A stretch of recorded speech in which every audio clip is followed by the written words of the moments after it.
Friends आज एक क्षुद्र वीडियो रे एभली एक शक्तिशाली तंत्रोक्त सम्मोहन उपाय को शेयर करुच्ची जहाँकि कौन वशीकरण मंत्र ठारू तीव्र गति में कार्य करिथाए। जो नारी अथवा पुरुष को आपण एक क्रिया रे शामिल कले एही क्रिया संपादन मात्र किछि मुहूर्त मध्य ही सेही नारी बा पुरुष आपनक प्रति चलचंचल व्यग्र होई उठांती एवं तांको सह आपनकर एक निश्चित सुसंपर्क जात होइथाए। जदि कौन स्त्री अथवा झील को लेकिन आपण स्नेह प्रेम संभोग पई व्यथित अछंती एही क्रियाटी करिके देखंतु मात्र किछि मुहूर्त मध्य से झील अथवा स्त्री पाखु निश्चित भाव में फोन कॉल आसिबो एवं तांको सह आपनकर लव रिलेशनशिप आरंभ घटिबो एवं एही संपर्क क्रमशः घनीभूत होबा फल एक एभली गुरुगंभीर परिस्थिति से स्त्री अथवा झीलकर मन मस्तिष्क इंद्रिय मध्य घटिबो जद्वारा कि से आउ निजको नियंत्रण करि परिबे नाही। आपण पाखरे समर्पित भावे संभोग क्रियार अयम आरंभ घटिबो एवं ए समस्त ही तांको तरफरु संगठित होबो। आपनकु एथिपई कोनसी मुख खुलिया पे पड़िबो नाही। तेबे एही चमत्कार तंत्रोक्त सम्मोहन उपाय आपनकर कौनसी मंत्रोक्त प्रयोग नहीं किंबा पूजा पाठर आयोजन नहीं। एक सूक्ष्म सरल भित्तिरे आपण माने क्रियाटी को अत्यंत सुंदर भाव निभे पारिबे जदि आपण माने वीडियोटी को ध्यान सहकार देखिले। अन्यथा जदि वीडियोटी को आपण माने स्किप करिक देखंती किंबा वीडियो चलुला बेले अन्यमनस्क होई देखंती हुए तो आपनको वीडियोटी को 2-3 थर देखिया पे पड़ी पारे। मात्र जो सचेतन दर्शक मैंने अच्छा वीडियो को गोटे थर देखिक बुझी जाती से खूब सहज हम क्रियाटी। तेज क्रियार संपूर्ण उपस्थापन पूर्व क्षुद्र नवेदन जदि आप आज प्रथम बार करके चैनल प्रवेश कर कंटेंट आपको रुचि रोचे तेज चैनल कड़े थी लाल कलर सब्सक्राइब बटन क्लिक करी बेल आइकन क्लिक करी और ऑल नोटिफिकेशन पर क्लिक करी चैनल टी को सब्सक्राइब कर नियंतु जेभली कि आम जिते आपण सेवारे यही तंत्र मंत्र वीडियो अपलोड करूँ तार सर्वप्रथम नोटिफिकेशन आपण पाखे पहुँचो एवं से सब को आपण सर्वाधिक देखिकी किसी ज्ञान आहरण करें। तेज फ्रेंड्स एवं नजर पकेवा यही शक्तिशाली तंत्रोक्त सम्मोहन क्रिया जो थी कि आपंकर कौन ना मंत्र प्रयोग अच्छी ना पूजा पाठर प्रयोग अच्छी अथवा कौन से भली जटिल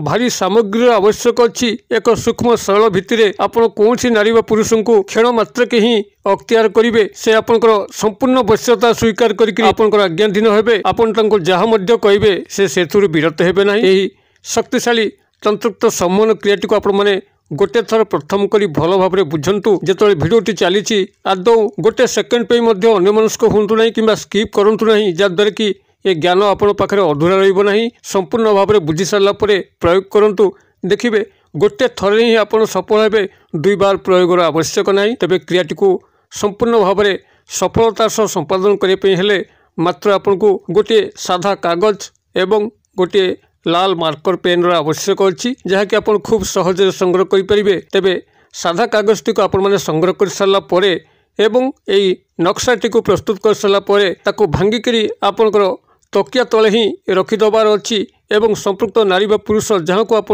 वशीकरण क्रिया सामिल कले तांकर स्मरणार्थे रात्र जापन करने अच्छी मात्र गोटे राति ही आपको ये तकिया तले रखापी पड़ो।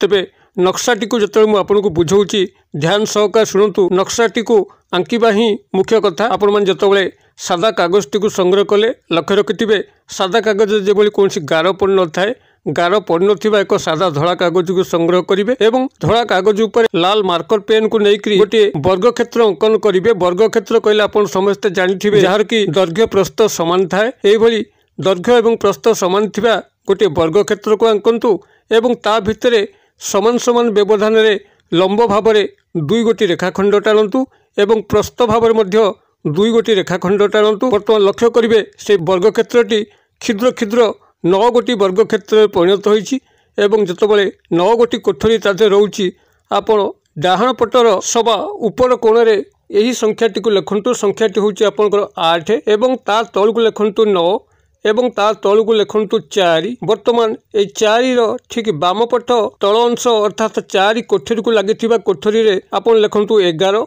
ता उपर को लिखु 7 एवं ता उपर को लिखु 3। बर्तमान 3 सभा उपर अर्थात 3 को लगी प्रथम धाड़ीर प्रथम अंकटी रही 10 ता तल को लिखु 5 एवं ता तल को लिखु 6। आपन को जो जो संख्या जो स्थान कहली और जो क्रम कहली से क्रमटी को ही बजाय रखिए से संख्या बजाय रखिए जद्वारा कि ये नक्शा आंकिबार जो सठिक फर्मूला ता कार्यकारी हम। आपन कोठरटी को आंकी सारापर आपन जो बॉक्सटी है से बॉक्स उपर ये 3 गोटी संख्या को लिखु।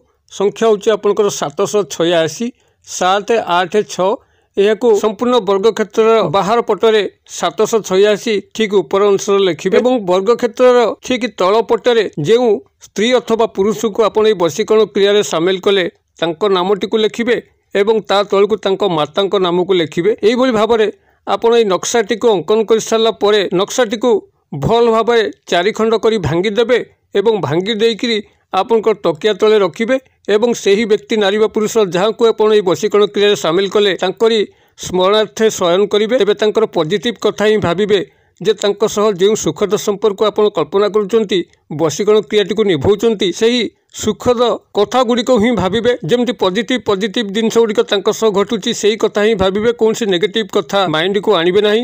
ଆପଣଙ୍କ ନୂତନ ସ୍ନେହ ସମ୍ପର୍କ ହେଉ କିମ୍ବା ଭାଙ୍ଗି ଯାଇଥିବା ବ୍ରେକଅପ୍ ସମସ୍ୟାକୁ ପୁନରୁଦ୍ଧାର କରିବା ପାଇଁ ହେଉ ଉଭୟ କ୍ଷେତ୍ରରେ ଆପଣମାନେ ଏହାକୁ ବ୍ୟବହାର କରିବେ। ତେବେ ସବୁଠାରୁ ମୁଖ୍ୟ ଜିନିଷ ଯାହା ମନେ ରଖିବାର ଅଛି ଆପଣ ଯେତେବେଳେ କ୍ରିୟାଟିକୁ କରୁଥିବେ ଅର୍ଥାତ୍ ନକ୍ସାଟିକୁ ଆଙ୍କୁଥିବେ ଆପଣ ଶୁଦ୍ଧପୂତ ହୋଇଥିବେ। ଅଶୁଦ୍ଧ ଅବସ୍ଥାରେ ଏହାକୁ ଅଙ୍କନ କରିବେ ନାହିଁ ପ୍ରଥମ। ଦ୍ୱିତୀୟ ରହୁଛି ଆପଣ ସମ୍ପୂର୍ଣ୍ଣ ମୌନତା ଅବଲମ୍ବନ କରିକି ନକ୍ସାଟିକୁ ଆଙ୍କିବେ। କାହା ସହ କଥାବାର୍ତ୍ତା କଲା ବେଳେ ଆପଣ ନକ୍ସାଟିକୁ ଆଙ୍କିବେ ନାହିଁ କିମ୍ବା ଅନ୍ୟମନସ୍କ ବିଚଳିତ ହେବେ ନାହିଁ। ଏବଂ ତୃତୀୟ ଆପଣ ଏହାକୁ ଯେତେବେଳେ ଅଙ୍କନ କରିବେ ଆପଣଙ୍କର ସମଗ୍ର ପରିବେଶଟି ସେଭଳି ଶାନ୍ତ ସ୍ନିଗ୍ଧ ପରିବେଶ ଥିବ। କେଉଁଠି ଚୁଁ ଚାଁ ଭୁଁ ଭାଁ କେହି କାହାକୁ ଡାକିବା କୌଣସି କୋଳାହଳ ଏଭଳି ସ୍ଥାନରେ ଅଙ୍କନ କରିବେ ନାହିଁ। ସମ୍ପୂର୍ଣ୍ଣ ମନସ୍କ ଏକାଗ୍ରତାର ସହ ମୌନତା ଅବଲମ୍ବନ କରି ଶୁଦ୍ଧପୂତ ହୋଇ ଆପଣମାନେ ନକ୍ସାଟିକୁ ଅଙ୍କନ କରିବେ। ଶନିବାର ଦିନର ରାତ୍ର ସମୟରେ ଯେତେବେଳେ ଆପଣ ଶୟନ କରିବା ପାଇଁ ଯିବେ ଯେତେବେଳେ ଗୃହରେ ସମସ୍ତେ ଶୋଇପଡ଼ୁଛନ୍ତି ପରିବେଶ ପୁରା ନିର୍ଜନ ବାତାବରଣ ହୋଇଯାଉଛି ସେଭଳି ନିର୍ଜନତାମୟ ପରିବେଶରେ ଆପଣମାନେ ଶନିବାର ରାତ୍ର ସମୟରେ ଏହାକୁ ଲାଲ ମାର୍କର ପେନ୍ ସହାୟତାରେ ଗୋଟେ ସାଧା ଧଳା କାଗଜ ଉପରେ ଅଙ୍କନ କରନ୍ତୁ ଏବଂ ତାକୁ 4 ଖଣ୍ଡ କରି ଭାଙ୍ଗିକିରି ଆପଣ ଏହାକୁ ନିଜର ତକିଆ ତଳେ ଗୋଟେ ରାତି ପାଇଁ ରଖନ୍ତୁ। ଏବଂ ଯେତେବେଳେ ଆପଣଙ୍କ ରାତ୍ର ପାଇଯାଉଛି ଏହି କାଗଜ ଖଣ୍ଡିକୁ ବାହାର କରିକି କୌଣସି ପ୍ରବାହିତ ନଦୀ ଜଳ କିମ୍ବା ନାଳ ଜଳଧାରାରେ ପ୍ରବାହିତ କରନ୍ତୁ। ଯଦି ନଦୀ ଜଳ କିମ୍ବା ନାଳ ଜଳଧାରା ଆପଣଙ୍କର ଘର ପାଖରେ ନାହିଁ ତେବେ କୌଣସି ମାଟି ତଳେ ଏହାକୁ ପୋତି ଦେଇ ଆସନ୍ତୁ ଏବଂ ଚମତ୍କାରକୁ ଲକ୍ଷ୍ୟ କରନ୍ତୁ। ଆପଣଙ୍କର ଯେଉଁଭଳି ଭାବରେ ରାତ୍ରି ପାଉଛି ଏହାକୁ ଜଳ ପ୍ରବାହିତ କରୁଛନ୍ତି କିମ୍ବା ମାଟି ତଳେ ପୋତୁଛନ୍ତି ସେହି ସମୟରେ ହିଁ ସେହି ନାରୀ ବା ପୁରୁଷଙ୍କର ମନ ମସ୍ତିଷ୍କ ଇନ୍ଦ୍ରିୟ ଆପଣଙ୍କ ପାଇଁ ଏଭଳି ବ୍ୟଗ୍ରତା ପ୍ରକାଶ ହେବ ଆପଣଙ୍କୁ ସେ କଲ୍ ନ କରିକି ରହିପାରିବେ ନାହିଁ, ଆପଣଙ୍କୁ ଦେଖା ନ କରିକି ରହିପାରିବେ ନାହିଁ ଏବଂ ତାଙ୍କ ତରଫରୁ ହିଁ ସେ ହସି ହସି ଆପଣଙ୍କ ସହ ଲଭ୍ ଆଟାଚମେଣ୍ଟ ହେବେ ଏବଂ କ୍ରମଶଃ ଦୀର୍ଘସୂତ୍ରରେ ପରିଣତ ହୋଇକରି ନିଶ୍ଚିତ ଭାବରେ ତାଙ୍କ ସହ ଆପଣଙ୍କର ସମସ୍ତ ସମ୍ପର୍କ ସମ୍ଭୋଗ ସମ୍ପର୍କ ସଂଗଠିତ ହେବ। କ୍ରିୟାଟିକୁ ଆପଣମାନେ କରନ୍ତୁ। କିଭଳି ଚମତ୍କାର ଘଟୁଛି ମୋତେ କମେଣ୍ଟ ବକ୍ସରେ ସେୟାର କରନ୍ତୁ। ଭିଡ଼ିଓ ଭଲ ଲାଗୁଥିଲେ ଲାଇକ୍ କରିବା ପାଇଁ ଭୁଲନ୍ତୁ ନାହିଁ।